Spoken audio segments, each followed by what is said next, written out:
അപ്പം ഗൈസ് ഞാൻ കുറേ ആയി ഞാൻ ലോങ് വീഡിയോസ് ആയിട്ട് വരാത്തത്. പക്ഷേ ലോങ് വീഡിയോസിൽ ഇടാണ്ട് നമുക്ക് യൂട്യൂബർക്ക് വേറെ വഴിയില്ല.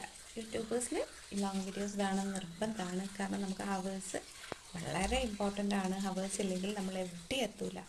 അപ്പം ഞാൻ ഇന്നത്തെ ടോപ്പിക്ക് വിചാരിച്ചാൽ നമ്മൾ എന്ത് ചെയ്യുമ്പോഴും, നമ്മൾ എത്ര നല്ല ഒരു കാര്യത്തിൽ ഇറങ്ങുമ്പോഴും ഏതൊരു വിജയം കൈപ്പറ്റി നിൽക്കുന്നവർ, അതായത് ഓക്കെ നല്ല ലൈഫ് കൊണ്ടുപോകുന്ന നല്ല പദവിയിൽ ഉന്നതത്തിൽ എത്തിയ ആൾക്കാരെ പിന്നിലും അല്ലാണ്ട് നമ്മൾ എന്തെങ്കിലും ഒന്നിലോട്ട് ഇറങ്ങുന്നതിൻ്റെ പിന്നിലും അവിടെ എവിടെയും ആ രണ്ട് ഭാഗങ്ങളിലും അവിടെ മാത്രമൊന്നുമല്ല ഇവന്മാർക്കുള്ള ഡ്യൂട്ടി, അവർ എല്ലായിടയ്ക്കും ഉണ്ടാവും. കരുവേപ്പില പോലെ കറിയിൽ ഉപ്പിടുന്ന പോലെ എന്നൊക്കെ പറയാം. അങ്ങനെയാണ് നമുക്ക് ശത്രുക്കളുണ്ടാവും. അത് ഏതൊരു കാര്യത്തിലും ഇറങ്ങുമ്പോൾ സൈഡിലുള്ള ആൾക്കാരെ നമുക്ക് എങ്ങനെയുള്ള മൈൻഡാണെന്ന് പറയാൻ പറ്റില്ല. അപ്പം നമുക്ക് ഏറ്റവും കൂടുതൽ നമ്മൾ നന്ദി പറയേണ്ടത് ആരോടാണ് ഗൈസ്? അതറിയോ? നമ്മൾ ഏറ്റവും കൂടുതൽ നന്ദി പറയേണ്ടത് ലൈഫിൽ അവരോടാണ്. കാരണം നമ്മളെ ശത്രു ഇല്ലെങ്കിൽ, നമ്മളോട് കൂടെ കുശുംബന്മാരില്ലെങ്കിൽ നമ്മൾ ഒരിക്കലും അത്രയും വളരെ ഈസി ആയിട്ട് നമ്മൾ അവിടത്തേക്ക് നമ്മളെ ലക്ഷ്യത്തിലേക്ക് എത്താൻ വേണ്ടിയിട്ട് പറ്റില്ല. അപ്പം നമ്മൾ വിജയിക്കുന്നതിൻ്റെ പിന്നിൽ നമ്മളെ ശത്രു ഉള്ളത് കൊണ്ടാണ്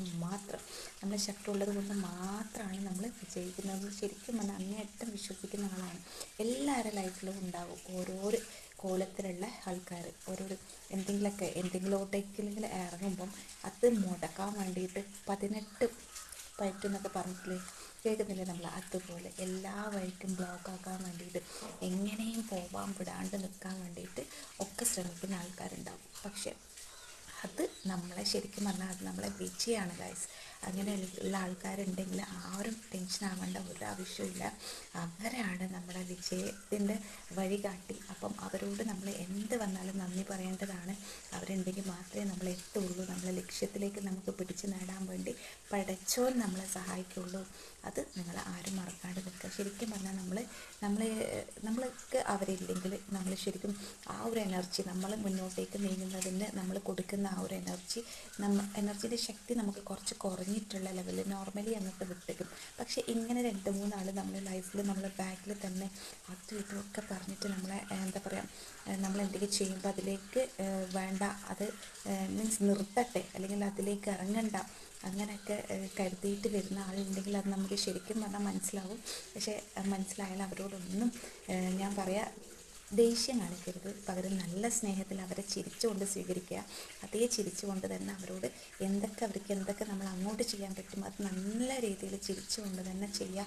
പക്ഷേ ഇത് നമ്മളെ ശത്രു ആ എതിർകക്ഷിയുടെ മനസ്സും നമ്മുടെ മനസ്സും കാണുന്ന പടച്ചോനുണ്ട് മുകളിൽ. അപ്പം ആ ശക്തി നമ്മളെ കൈവിടില്ല എന്ന് മനസ്സിലാക്കുക.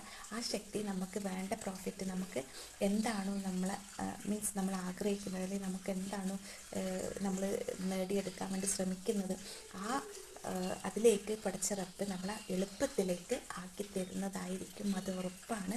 അപ്പം നമ്മൾ ആരോടും പരാതി പറയാനൊന്നും നിൽക്കരുത്. എന്നാ അങ്ങനെ ചെയ്യുന്നത്, അല്ലെങ്കിൽ അന്ന് ഇങ്ങനെ ചെയ്യുന്നത്, അങ്ങനെയൊന്നുമില്ല. ഒക്കത്തിന് പഠിച്ചവനോട് അൽഹംദുലില്ലാഹ് എന്ന് മാത്രം പറയുക. അങ്ങനെ നമ്മളെ ശത്രുക്കളെ നമ്മൾ ചിരിച്ചുകൊണ്ട് സ്വീകരിക്കുക. ചിരിച്ചുകൊണ്ട് എല്ലാ വിധത്തിലുള്ള സഹായം നമ്മൾ ചെയ്തു കൊടുക്കുക. എന്തെങ്കിലുമൊക്കെ അവർ സഹായം ആഗ്രഹിക്കുന്ന അർഹതപ്പെട്ടവരാണെങ്കിൽ അവർക്ക് വേണ്ട സഹായം അതേ ചിരിയുടെ വളരെ സന്തോഷത്തിൽ തന്നെ അവർക്ക് ചെയ്തു കൊടുക്കുക. പക്ഷേ ഇതിനൊക്കെ തരുന്നത് പടച്ച റബ്ബാണ്. എന്താ വേണ്ടതെന്ന് തീരുമാനിക്കുന്നതും ആളായിരിക്കും. അപ്പം നമ്മളെ കൈവിടില്ല എന്ന് വീണ്ടും ഞാൻ പറയാണ്. അപ്പം നിങ്ങൾ ആരും അങ്ങനെയുള്ള ആൾക്കാർ ഉണ്ടെങ്കിൽ സങ്കടപ്പെടുകയേ വേണ്ട. അവരോട് എതിർത്തൊന്നും പറയാൻ നിൽക്കരുത്. അവരോട് ഷൗട്ട് ചെയ്യാൻ നിൽക്കുക, അങ്ങനത്തെ ഒരു കോലത്തിലൊന്നും ആവാൻ പാടില്ല. പകരം സബൂർ എന്ന് പറയുന്നത് ശരിക്കും അത് എടുത്തവർക്ക് മാത്രമേ അതിൻ്റെ ആ ഒരു ഗുണം, അത് എടുത്തിട്ട് ആ സബൂർ എടുത്തിട്ട് അതിന് പഠിച്ചുകൊണ്ട് നമുക്ക് തന്നിട്ടുള്ള നന്മകൾ നമ്മൾ സബൂർ എടുത്തുകൊണ്ട് മാത്രമാണെന്നൊക്കെ കേൾക്കൂലേ. കുറേ പിന്നോട്ടുള്ള ആൾക്കാർ പറഞ്ഞിട്ടുണ്ടാവും, കുറേ അനുഭവിച്ചിട്ടുണ്ട്, അന്നെടുത്ത സബൂറിൻ്റെ ഫലമാണ് ഇന്ന് ഞാൻ കുറച്ച് നല്ല രീതിയിൽ ജീവിക്കുന്നതെന്ന് കേട്ടിട്ടുണ്ട് ഗൈസ്. ഞാൻ കേട്ടിട്ടുണ്ട്. അതങ്ങനെയാണ്. സബൂർ എന്ന് പറയുന്നത് ശരിക്കും അത് എടുത്തവർക്ക് അതിൻ്റെ ഗുണം അറിയാൻ പറ്റും.